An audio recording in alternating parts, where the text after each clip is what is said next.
looking forward to going home. This is Nino, a 6-month-old Labrador retriever who has spent the last 3 months in an animal hospital. His owner brought him here to be treated for some small diseases, but after Nino recovered, his owner never came back. We tried many times to contact Nino's owners, making phone calls, sending text messages and emails. At first he said he was too busy to come and take him home, but later when we tried to reach him again, he stopped answering the phone.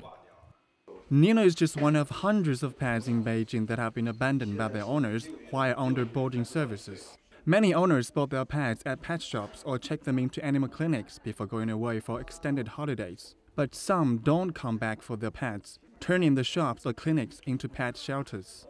Holidays alone, however, aren't the only reason why many pets get deserted. At first, many people think it's quite fashionable to have pets, but they get very confused when they realize it's hard work. For example, young people always like to sleep in, so it's hard for them to wake up early in the morning to take a dog out for a walk. Then they decide to abandon their pets when they lose their patience. Nino was fortunate to have been brought to a hospital. He's a bit skinny, but overall is healthy because he's been left in good hands. Some other dogs, however, aren't so lucky. We are in the district of Shijingshan in the outskirts of Beijing, where old neighborhoods have been bought up by real estate developers who are tearing down the old houses to make way for condominiums. The people who used to live here have been relocated, but many of them have left their pets behind. There are about 40 abandoned dogs in this area alone, and they rely on volunteers like Zhang Quanyue for their survival. Ms. Zhang has been coming here twice a day, every day, for the past 2 years to feed them. It's so terrible. I don't understand why people have treated them so poorly. These dogs don't care about what they eat and drink. All they want is to stay with their owners.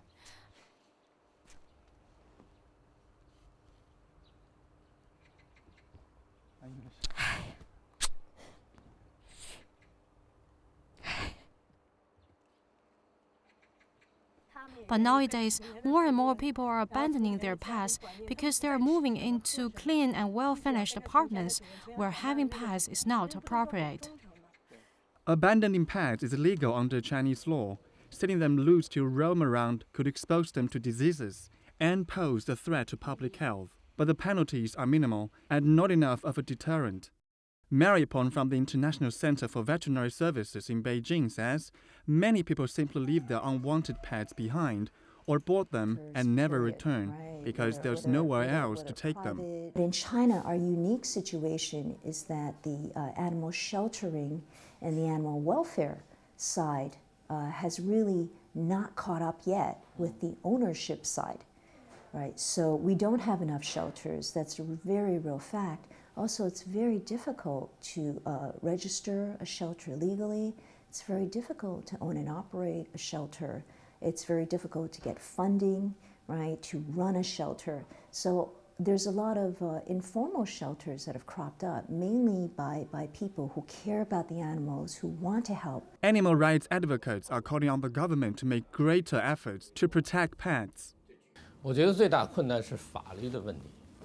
I think the biggest difficulty we have is the lack of relating laws. In China, there are no specific laws and regulations to protect animals, and the legislative procedure in China is quite different. It requires the concerned authorities to propose a draft and then submit it to the People's Congress. We hope the government will pay more attention to the issue and work with experts, legal professionals, and leaders of relevant departments to come up with animal protection legislation. Back at the animal hospital, Nino is growing at a very fast pace, and soon he'll be too big for the clinic. Though no one's offered to adopt him yet, at least there's hope this pop story might have a happy ending. For World Insight, I'm Tang Bo in Beijing.